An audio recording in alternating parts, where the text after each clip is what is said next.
праздник для всех. Да, и на сцену приглашается автор-разработчик бат-линейки Ревитал Константин Шумилов. Встречайте!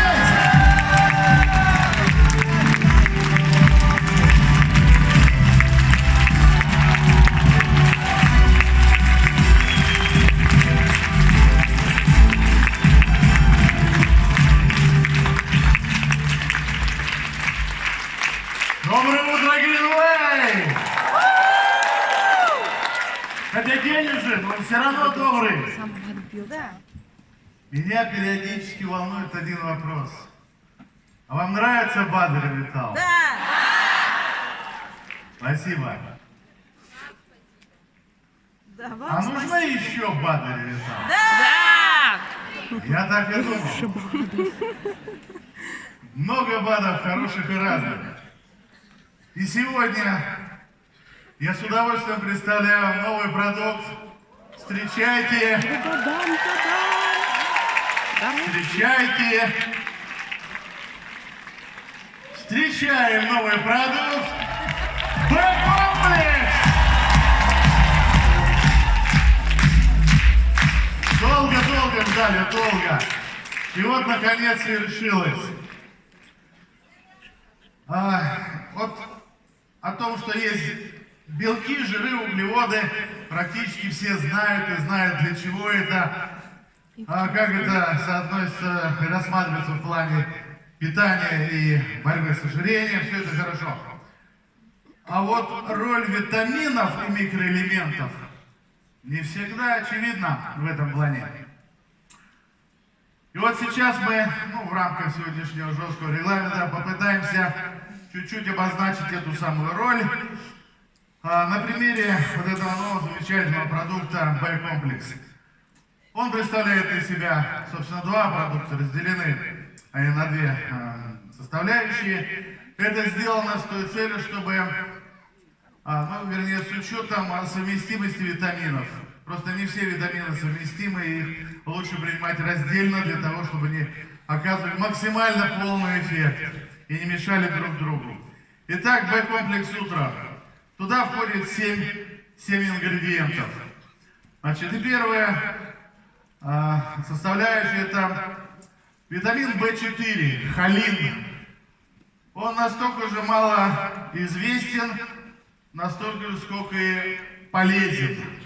Дело в том, что холин очень здорово, очень сильно влияет на метаболизм жиров, на метаболизм холестерина. То есть при недостатке вот этого В4, холина в организме, развивается жировая дистрофия печени, атеросклероз, неконтролируемое ожирение и так далее. Кроме того, холин входит составной частью в такое очень важное вещество ацетилхолин. А это чуть ли не главный нейромедиатор, то есть вещество, при помощи которого клетки мозга общаются между собой. То есть, понимаете значимость, да? Мозг должен работать хорошо. Холин защищает миелиновые оболочки от разрушения, то есть, чтобы опять-таки нервные клетки работали. И немаловажная функция, он регулирует уровень инсулина. Хватит, наверное, звучит хорошо, да? Второй компонент – токоферол ацетат, он же витамин Е. Это эффективный антиоксидант, то есть вещество, которое борется со свободными радикалами в организме, с избытком свободных радикалов. Обеспечивает нормальную свертываемость крови, регенерацию слизистых оболочек. Кроме того, он катализирует, как это попроще сказать-то, улучшает или потенцирует синтез половых гормонов, как женских, так и мужских. Дефицит этого витамина, в общем, также часто бывает, встречается, поэтому он у нас входит в состав Б-комплекс утра. Третий компонент – цинк. Цинк – это микроэлемент, значение которого трудно переоценить, особенно для мужчин, но и для женщин тоже. Дело в том, что цинк входит В очень многие ферменты, порядка 1,5 десятков ферментов, не буду сейчас перечислять, то есть без цинка практически встанет вся биохимия в организме.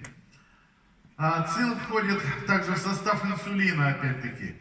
Если будет дефицит цинка, понятно, что будет проблемы с инсулином, то есть регуляция сахара. Цинк крайне необходим для работы мышц, мужчин касается. Ну и потери цинка идут, извините, медицинские, тема пошла, потери цинка идут со спермой. Если вы хотите продлить свою мужскую силу и долголетие, цинк вам крайне необходим. Четвертый компонент – это витамин В3, ниацин, или его еще называют витамин ПП. Это аббревиатура Pellagra brevitis, то есть витамин, который защищает от пелагры. Он также участвует в системе окислительного фосфорилирования, проще говоря, в тканевом дыхании. Что такое пелагра? Ну, болезнь, конечно, сейчас не очень часто встречается, но тем не менее, в каких-то малых проявлениях может возникать. Пелагра – это синдром 3D. Это дерматит, диарея и деменция. Как проявляется дерматит? Ну, это проблемы с кожей. Это шелушение, это сухая кожа, это жжение слизистой полости рта и заеда вокруг в углах рта. Диарею не будем обсуждать, всем понятно. Деменция – это поражение центральной нервной системы с нарушением основных ее функций. Прежде всего, это само мышление как таковое, да, когнитивные процессы. Кроме того, возникает депрессия, раздражительность и все такие веселые вещи. И вот витамин В3 способен это нивелировать и прекратить. То есть тоже крайне необходимый витамин. Следующий компонент – бета-каротин. Ну, это прекурсор витамина А, то есть когда не хватает витамина А, две молекулы бета-каротина расщепляются надвое и образуется витамин А. Спросите, а что не положил туда витамин А? А дело в том, что избыток витамина А обладает гепатотоксичностью, то есть можно передозировать, и тогда пострадает печень. А вот бета-каротин абсолютно не токсичен. Более того, он может запасаться в организме, в тех же мышцах и в той же печени. И при недостатке будет высвобождаться и использоваться. Ну что делает витамин А? Ну прежде всего это трофическое обеспечение слизистых оболочек, то есть питание. И теневая адаптация глаз. То есть при недостатке, все вы слышали, такая куриная слепота, да? Ну вот это все исправляет витамин А. Кроме того, при дефиците витамина А страдает функция ЖКТ, слизистой оболочки, дыхательных путей, мочеполового тракта и так далее. Поэтому бета-каротин у нас входит. Шестое. Тиаминогидрохлорид, он же витамин В1. Витамин бодрости духа. Дефицит витамина В1 встречается не так уж и редко. Не так и редко. Вот, сам он по себе является кофактором, или так проще скажем, влияет на углеводный и жировой обмен. Но на белковый тоже, но в меньшей степени. При дефиците витамина В1 развивается такая болезнь, как бери-бери. Конечно, сейчас она не так актуальна, как несколько десятилетий назад, но тем не менее, опять-таки, какие-то мелкие проявления этой болезни могут присутствовать. Ну, в чем проявляется? Миастения, то есть выражена мышечная слабость. Анорексия, доходящая до истощения. Анорексия – это потеря аппетита. Периферический неврит возникает. То есть у людей за счет отека подкожной клетчатки стоп вызывает сдавление нервных окончаний. Людям больно ходить полностью на подошве, они ходят на цыпочках.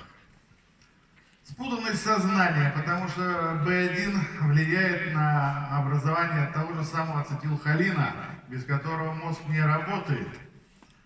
Ну и в конечном итоге сердечно-сосудистые нарушения, недостаточность, отеки сердечные и так далее. Все это позволяет предотвратить витамин В1. Ну и последнее это рибофлавин, витамин В2, антисибарейный витамин. Что такое сибарея, понятно, да? Участвуют также в окислительных реакциях восстановительных, обеспечивают энергией питания слизистой оболочки кожи. При дефиците те же самые заеды вокруг рта, называется ангулярный стоматит. Ангулярный дерматит в углах глаз, такие же трещины и сухость. Хиелиоз – это воспаление губ, красной каймы губ, покраснение, слизистых губ такими чешуйками, видели, наверное, и вокруг слизистой каймы шелушение, болезненность, трещины и так далее. Вы думаете от того, что губы на морозе лежат? Извините. Нет, это не от того, что на морозе губы лежат. Это дефицит В2. Если В2 будет хватать, да лежит хоть сколько на морозе. Ну, конечно, это делать не надо. Кроме того, развивается гласит, это воспаление языка, конъюнктивит, кератит и так далее. Теперь второй компонент – это Б-комплекс вечер. Написано где-то комплекс вечер. Проклятый коронавирус. Ни покоя от него никакого нет.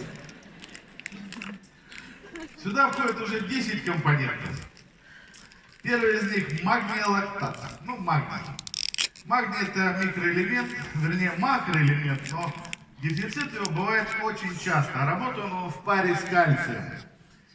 И если магния в организме будет недостаточно, ваши почки сделают все, чтобы снизить уровень кальция, чтобы он выровнялся с магнием. Вот. Это прямая дорога к остеопорозу. Дальше мне уже подсказывают, что я уже перебрал.